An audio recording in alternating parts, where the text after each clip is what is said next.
औरतें ज़रूर सुनें। 1. इस ज़माने में वफ़ा की तलाश मत करो, क्योंकि वह दौर और था जब घर कच्चे और इंसान सच्चे हुआ करते थे। 2. कौन कहता है आंसुओं में वजन नहीं होता, एक भी आंख से छलक जाए तो मन हल्का हो जाता है। 3. घर की नारी अगर भटक जाए तो पूरा घर भटक जाता है। 4. बेटियों की किस्मत का भी अजीब अफसाना है, शादी के बाद अपने ही घर में मेहमान बन जाना है। 5. पिता के घर का एक एक कोना सजाती है एक बेटी, लेकिन उस घर के हिस्से का एक कोना भी उसके हिस्से में नहीं आता। 6. बहू का जुबान चलाना तो सबको दिखता है, लेकिन घर के लोग बहू से किस लहजे में बात करते हैं यह किसी को नहीं दिखता। 7. बदला हुआ व्यवहार तो सबको खटकता है, लेकिन बदलाव की वजह कौन पूछता है। 8. अपने अंदर करुणा रखिए, आवेश नहीं, क्योंकि बादलों की वर्षा से ही फूल खिलते हैं, उनकी गरजराहट से नहीं। 9. दुनिया के सबसे बड़े 3 झूठ। पहला, मन सुंदर होना चाहिए, चेहरे का क्या है, लेकिन दुनिया सबसे पहले चेहरा ही देखती है ना।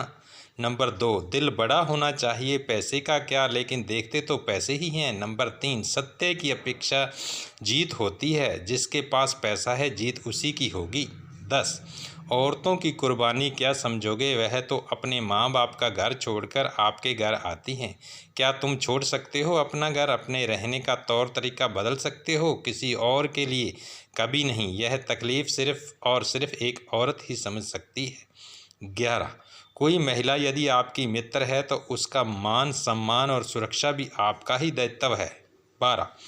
ज़रूरत और नींद कभी भी पूरी नहीं होती, जो जितनी सुविधा में है वह उतनी ही दुविधा में है। 13.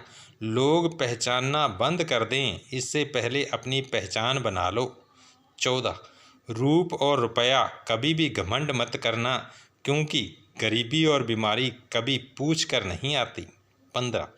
जिंदगी में कुछ सीखो या ना सीखो, लेकिन लोगों को पहचानना ज़रूर सीखो, क्योंकि अक्सर लोग जैसे दिखते हैं वैसे होते नहीं। 16. बेहतर इंसान बनिए, आशिक और नेता तो ज़माना बन रहा है। 17. आपकी आवाज़ किसी को चुभने लगे तो तोहफे में उसे अपनी खामोशी दे दो। 18. विवाह के बाद एक लड़के को तो सिर्फ उसके रहने सहने का कुछ ढंग ही बदलना पड़ता है, पर लड़कियों को पूरी आत्मा बदलनी पड़ती है। 19.